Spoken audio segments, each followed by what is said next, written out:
सभी धर्म प्रेमी सज्जनों को सादर नमस्ते। साथियों, मैं सत्य प्रकाश आर्य अपने इस यूट्यूब चैनल पर इस स्वाध्याय सत्संग रूपी आध्यात्मिक चर्चा में आपका हार्दिक स्वागत करता हूं।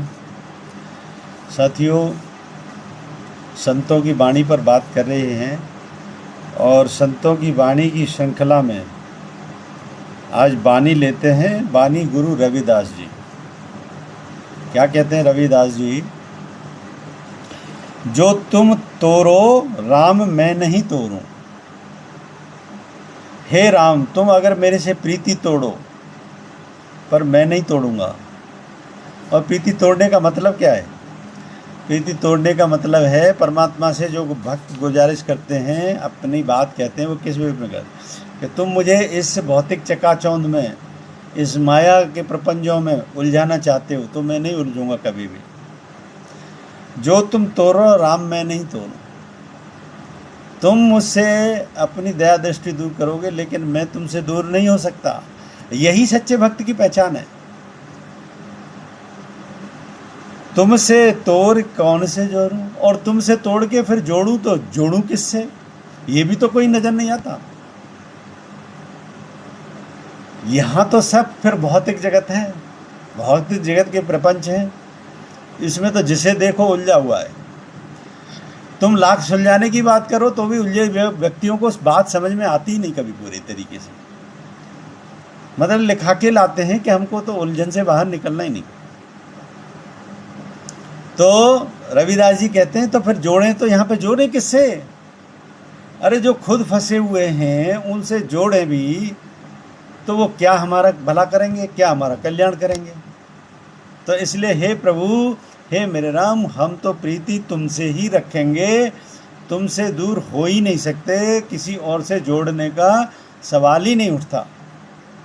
क्यों? और कोई हमें दिखाई भी नहीं पड़ता तुम्हारे सिवाय। तीर्थ बरत न करो अंदेशा। न तो मैंने तीर्थ किए कभी, न मैं करना जानता। बरत न करो अंदेशा, न मैं व्रत किए, न करो अंदेशा।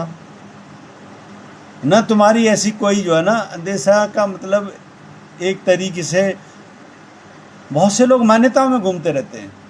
अंदेशा कि वहाँ चले जाओ ये कामना पूरी हो जाएगी, वहाँ चले जाओ ये कामना पूरी हो जाएगी, वहाँ चले जाओ ये कामना पूरी हो जाएगी, जो जैसे बहका दे। तो क्या कहते हैं रविदास जी कि न तो मैं तीर्थ करना जानता, न मैं व्रत उपवास करना जानता, न मैं किसी के कहे से कि ऐसी कामना पूरी हो जाए। इन सारी चीज़ों को मैं कुछ नहीं जानता। व्रत उपवासों के लिए भी आप देखो, बहुत से तो इन्हीं चक्करों में पड़े हुए हैं। इसका व्रत कर लो, इसका उपवास कर लो, ये हो जाएगा, वो हो जाएगा। अरे मती मारे लोगों, अगर सुबह से शाम तक नहीं खाना खाने से ही तुम्हारे ये जो है ना कल्याण हो रहे हैं तो फिर हो गया काम। फिर तो सारी दुनिया जो है ना, पता है ऐसे लोगों को, ये जो विज्ञान की दृष्टि से या विज्ञान की जिन्होंने उपलब्धि कर ली है, ऐसे लोगों को ये महामूर्ख की श्रेणी में गिनते हैं। ठीक है, एक भाव के साथ उपासना की जाती है, सिर्फ और सिर्फ उस भाव से की जाए कि हे प्रभु, मैं इसमें किसी के प्रति न दोष देखता हूँ, न किसी के प्रति अहित देखता हूँ। ये मेरे कल्याण के लिए ही सिर्फ उपासना है। सिर्फ और सिर्फ मेरे और तुम्हारे बीच में जो स्वार्थ सिद्धि का रिश्ता है, यही मेरा स्वार्थ है कि मेरी तुमसे प्रीति लगे, मैं तुम्हारे सुख को प्राप्त हो जाऊं। ऐसी भाव के साथ जो व्यक्ति करता है, सच्ची साधना करता है, वो तो फिर उपवास भी करे या नहीं भी करे तो भी भगवान सुन लेता है, क्योंकि ईश्वर से निकटतम तो कोई और चीज़ है ही नहीं। लेकिन जो ढकोसले करते हैं उनके लिए मैं बता रहा हूँ कि इनसे बड़ा मूर्ख दुनिया में कोई नहीं होता, कोई भी नहीं, कहीं पे भी नहीं। और डेवलप्ड जो लोग होते हैं, वास्तव में विकसित जो लोग होते हैं, उनकी दृष्टि से भी देखो, ये महामूर्ख के कैटेगरी के लोग होते हैं। और यही इस देश का बंटाधार करने में ऐसे ही लोग सबसे आगे हैं, सबसे आगे ऐसे ही लोग हैं। ऐसे ही लोगों ने इस देश का पहले बंटाधार किया, भट्टा बिठाया, और अभी भी बिठा के ही छोड़ेंगे, बहुत से तो मानेंगे नहीं, क्योंकि सत्य को स्वीकार ही नहीं करते, उनको ब्रह्मजाल में जीना ही पसंद है। तो तीरथ व्रत न करो आदेशा, मैं ये कुछ नहीं करता, ढकोसले ढोंगबाज, तुम्हारे चरण कमल के भरोसा। मैंने तो अपना समर्पण तुम्हारे प्रति कर दिया है, तुम्हारे चरण कमलों में मैंने तो अपना जीवन समर्पित कर दिया है, अब तुम जानो, तुम्हारा काम जानो। ये होती है भक्ति।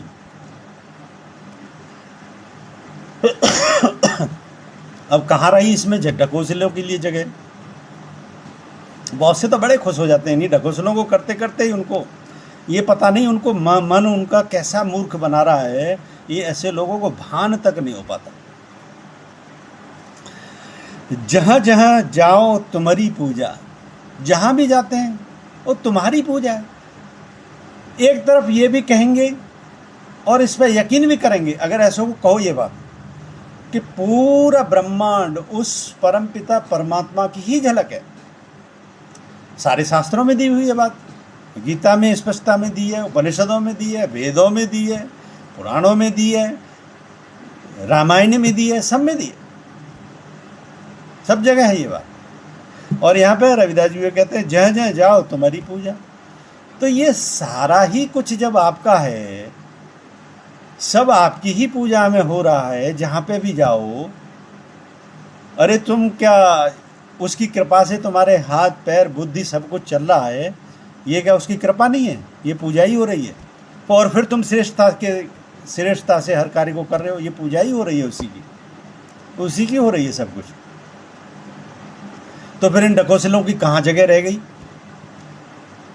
ये खास तौर पे इस ढकोसलों करने वालों को ही मैं बता रहा हूँ कि ऐसों का अभिमान जब तक गिरे नहीं, जब तक ऐसों सद्बुद्धि आती नहीं। तो जहाँ जहाँ जाओ तुम्हारी पूजा, अरे सब जगह उसी ईश्वर की पूजा हो रही है। सत्य निष्ठा से तुम जो भी कार्य करते हो, ये ईश्वर की ही उपासना करते हो। तुम सा देव नहीं दूजा, और तुम्हारा से दूसरा देव है कौन फिर? अब जब उस परमात्मा को सर्वोपरि मान लिया, और कहते हैं सर्वोपरि है और है सर्वोपरि, और मानते भी हैं सभी सर्वोपरि, लेकिन उन हरकतों को नहीं छोड़ते। तो जहाँ जहाँ जाओ तुम्हारी पूजा, तुम सा देव नहीं कोई दूजा। तो तुम्हारे जैसा कोई दूजा देव भी नहीं है। मैं अपनो मन हरि से जोड़ो, मैंने तो अपना मन हे प्रभु हरि से, आपसे जोड़ लिया है। हरि, हरि एक ऐसा शब्द है जिसमें सरेंडर भाव के प्रति, सरेंडर भाव के साथ आप परमात्मा को याद करते हैं। ये शब्दों की भी ऐसी महिमा। आप देखो, हरि शब्द बोल के देखो, हरि शब्द की गुणवत्ता ये है, यानी पहले अपने आप को शून्य कर लिया, अहंकार शून्य कर लिया। हरि शब्द में ऐसी वो छुपी है। हरि शब्द का मतलब ये है अहंकार शून्यता के साथ उस ईश्वर को याद करना, अहंकार शून्यता भाव के साथ उस परमात्मा को याद करना। हरि शब्द का मतलब ये है, हरि शब्द में अपने आप में अहंकार शून्य हो जाता है। ये अहंकार शब्द शून्यता का प्रतीक है हरि शब्द। ह के साथ ही अहंकार डाउन हो जाता है। हरि, मैं अपनो मन हरि से जोड़ो, मैंने तो अपना मन उससे हरि से जोड़ लिया है। यही अहंकार शून्यता का भाव है।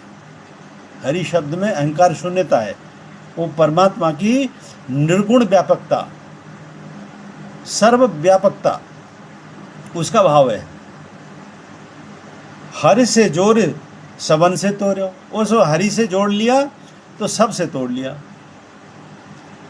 क्योंकि बाकी सब के पास जोड़ने के लिए है क्या? अहंकार के ढकोसले। जिसे देखो दुनिया के पास अहंकार के ढकोसलों में खुश है। सच में मैं तो कहता हूँ, ऐसे लोग जो धर्म के ढकोसले करते हैं, उनसे हजार लाख गुने अच्छे हैं जो व्यक्ति अपने सिर्फ भौतिक जगत के कार्यों में ईमानदारी से लगा हुआ है। सच बता रहा हूँ, इनका स्तर से उससे बहुत नीचे का आता है फिर ऐसे लोगों का, जो ढकोसले करते हैं और धर्म के कार्य कर रहे हैं। प्रतिष्ठा बना रखी है धर्म के कार्य करने वालों के नाम की, और स्तर ऐसा गिरा हुआ। तो इसलिए रविदास जी इसीलिए ही कहते हैं कि मैंने तो नाता तुमसे जोड़ा है और तुमसे जोड़ के बाकी सब से तोड़ दिया।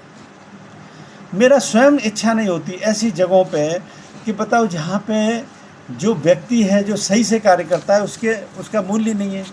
ये बहाना बनाएंगे, वो बहाना, मतलब ऐसी परिस्थिति ढूंढेंगे कि जो तुम्हारे विपरीत हो,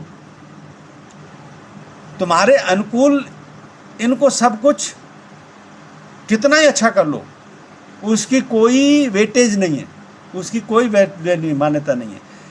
हमेशा उस जगह पे ऐसे लोग चोट करते हैं जहाँ पे तुम्हारे पास किसी कारणवश उस चीज़ का अभाव है, या वो तुम्हारा जो है ना सक्षमता नहीं है, वही मतलब हो गया, वहाँ पे ये हिट करेंगे। ऐसे बहाने ढूंढेंगे क्योंकि इनको अपने मन की वो दुकान चलानी है, सबको सत्य को स्वीकार करना नहीं। तो वास्तव में भक्ति यही है फिर कि ईश्वर के प्रति समर्पण कर देता है ऐसा व्यक्ति। मेरा स्वयं का सारा जीवन ईश्वर को समर्पित है। मैं चाहे किसी भी ड्रेस में दिखूँ आपको, ये मेरी पोशाक जो है ना एज ए इंजीनियर वाली है, और मेरे पोशाक से कोई लेना देना नहीं है उस विषय का, और किसी भी व्यक्ति की पोशाक से कोई लेना देना नहीं है।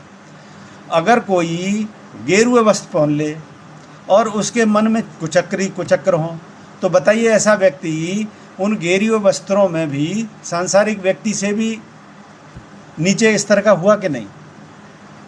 क्योंकि मन तो तुम्हारा माध्यम है, तुम्हें उद्पार भी लगाएगा और तुमको गर्त में भी ढकेलेगा।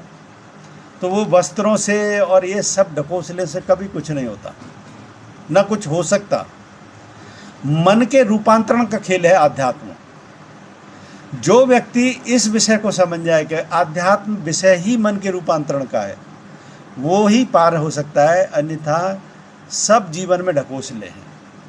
तो इसलिए रविदास जी साफ साफ कह रहे हैं कि मैंने तो हित तुमसे जोड़ा है, तुम्हारे से जोड़ के और किससे जोड़ूं इसकी कोई संभावना नहीं है। सब ही पहर तुम्हारी आशा, हर क्षण हर पल मेरी तो तुम्हारे से ही हित जुड़ा हुआ है, तुम्हारी ही आशा करता हूँ। मन क्रम वचन कहे रैदासा, मन से, क्रम से और वचन से, मनसा वाचा कर्मणा, ये वही बात आ जाती है। मन से, कर्म से और वचन से, सबसे मैं तो आपका हूँ, आप ही की उपासना करता हूँ, ऐसी बात कहे रैदासा। ये रविदास जी के गुरु होंगे रैदास जी, तो उन्होंने ये बात कही है। मुझे उम्मीद है बहुत ही अच्छी पंक्तियाँ हैं, आपको पसंद आई होंगी। पसंद आई हैं तो वीडियो को लाइक करें, अधिक से अधिक ही संतों की चर्चा को शेयर करें, और शंका समाधान के लिए कोई प्रश्न है तो कमेंट बॉक्स में लिखें। बने रहे मेरे साथ, बने रहने के लिए बहुत बहुत धन्यवाद। इत्योम शम नमस्ते।